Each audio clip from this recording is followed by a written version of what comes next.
Bienvenidos a esta videoclase de la unidad 4. Vamos a tratar en esta unidad la estimación y la prueba de hipótesis y vamos a desarrollar en esta videoclase la estimación de intervalos de confianza para la media con sigma conocida.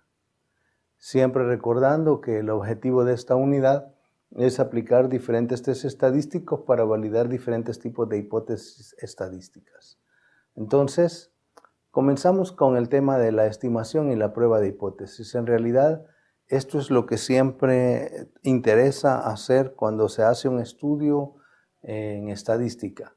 Tenemos una población de la cual pretendemos ejecutar un proceso de muestreo para obtener una muestra y a partir de lo obtenido en la muestra, inferir para toda la población. Entonces, ese es el proceso estándar, el proceso tradicional. ¿Qué necesitamos nosotros hacer? Primero, hay ciertos problemitas que hay que considerar. Por ejemplo, el método a usar, qué método vamos a utilizar para hacer esta generalización, porque sabemos que partimos de una muestra. Es claro, me voy a poner un ejemplo. Si yo estoy tomando datos de la llegada de clientes a un cajero automático, de esos que encontramos en los centros comerciales, en todo lugar, entonces estoy anotando los tiempos a los que los clientes llegan a usar el cajero. Y comienzo la observación, digamos, a las 9 de la mañana. Entonces, observo por 30 minutos y yo veo que en esos 30 minutos, a las 9 de la mañana, ya había, digamos, una cola cuando yo llegué y empecé la observación.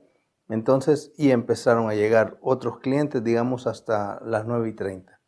Si yo observo otro día, esa misma hora, el mismo cajero, probablemente y con seguridad que no va a ser igual que en el día anterior. Va a haber diferencias en las llegadas de los clientes, en las personas que se encuentren a la hora que yo inicie la observación. Ese tipo de datos cambian porque vienen de muestras. Las muestras se toman de tal forma que al tomar una muestra sea representativa de la población. Ese es el concepto de muestreo que estudiamos en la primera unidad. Pero al hacerlo, lo que obtengo, los datos son, aunque son de la población, pero si tomo otra muestra, tendría otros datos y así. Entonces yo necesito, a partir de ese tipo de muestreo o de esa muestra aleatoria, pues inferir para toda la población. Entonces los riesgos son el método que voy a usar, debe ser un método que estadísticamente me valide lo que quiero hacer. Y también aprender a cómo medir el error, porque yo estoy seguro que no voy a dar exactitud, porque sé que los datos vienen de una muestra. Entonces, con otra muestra voy a obtener otros datos y otra muestra otros datos.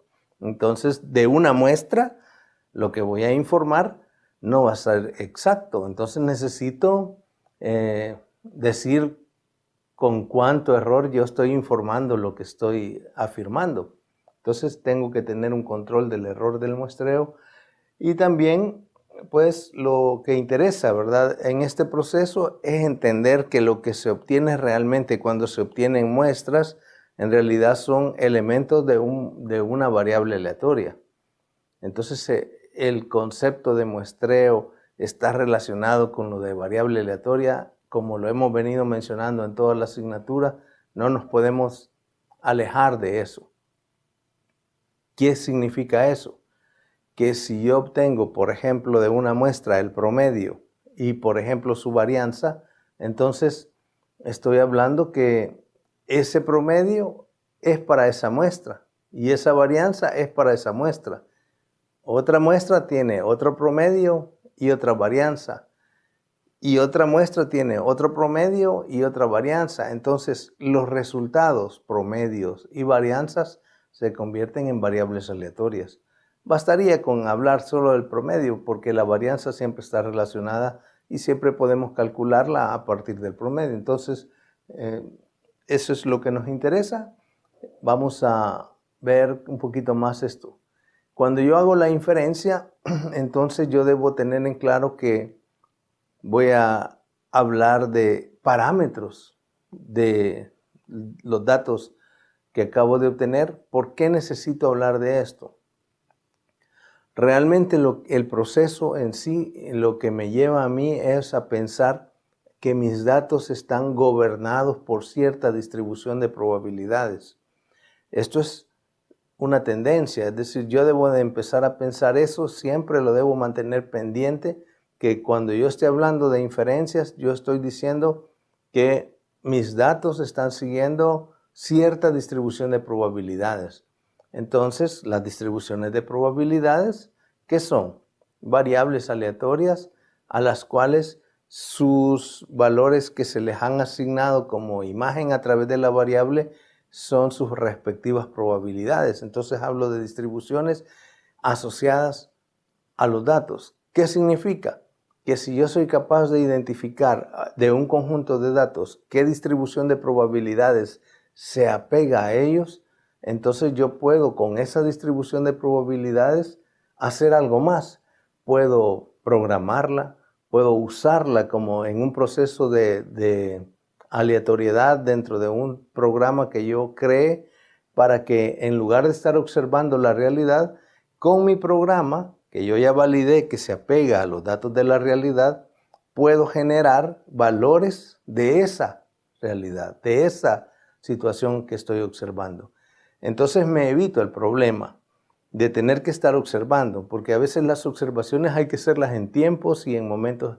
Aquí tengo el programa, la puedo hacer cuando quiera, no me cuesta, lo hace rápido, y si yo ya garanticé que este programa está representándome a esa realidad, a esos datos de la realidad, entonces tengo algo que puedo usar con mucho mayor facilidad y control que estar observando, que podría ser incluso costoso o destructivo.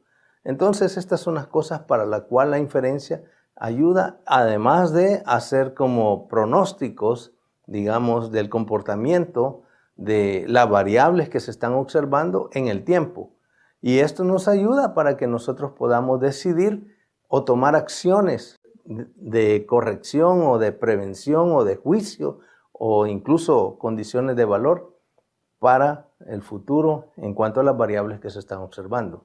Entonces, ¿qué me interesa al observar y tener datos?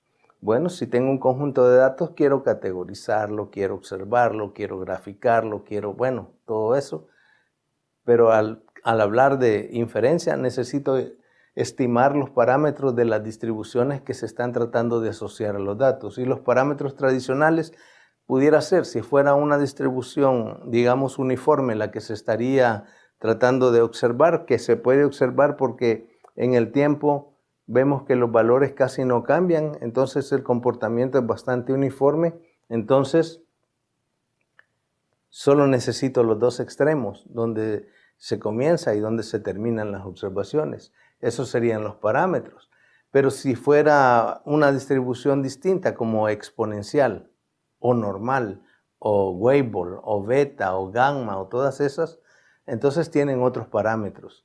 Igual sucede si fueran continuas. Si fueran continuas, discretas, si fueran discretas, hay parámetros para las discretas, la binomial, la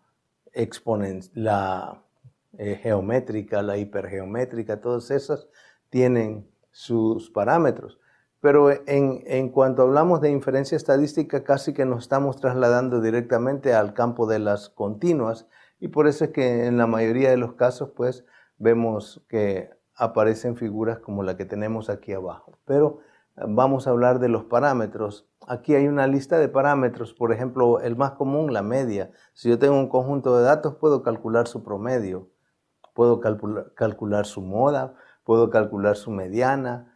Cuando ya tengo el promedio, puedo calcular su varianza, puedo calcular la desviación típica o estándar, que sería la raíz cuadrada de la varianza. Todos los parámetros estadísticos que se calcularon anteriormente en la unidad 1 Ahora los vamos a poner en práctica para hacer este tipo de ejercicio de estimar los parámetros de las distribuciones las cuales estamos observando. Y además vamos a realizar pruebas de hipótesis. ¿Qué significa pruebas de hipótesis? Significa que yo voy a suponer que estoy observando un conjunto de datos, pero yo quiero probar o validar una hipótesis. Quiero decir, por ejemplo, que las personas llegan al cajero entre las 9 y las 9:30 cada minuto, por decir algo. Entonces, yo quiero validar que los tiempos entre llegadas son de 1 minuto entre un cliente y otro. Entonces, necesito hacer algo para probar eso. Decir que yo voy a afirmar que los tiempos entre llegadas de los clientes al cajero son de 1 minuto con una confianza de un 95%, lo que significa que hay una posibilidad de que me equivoque de un 5%.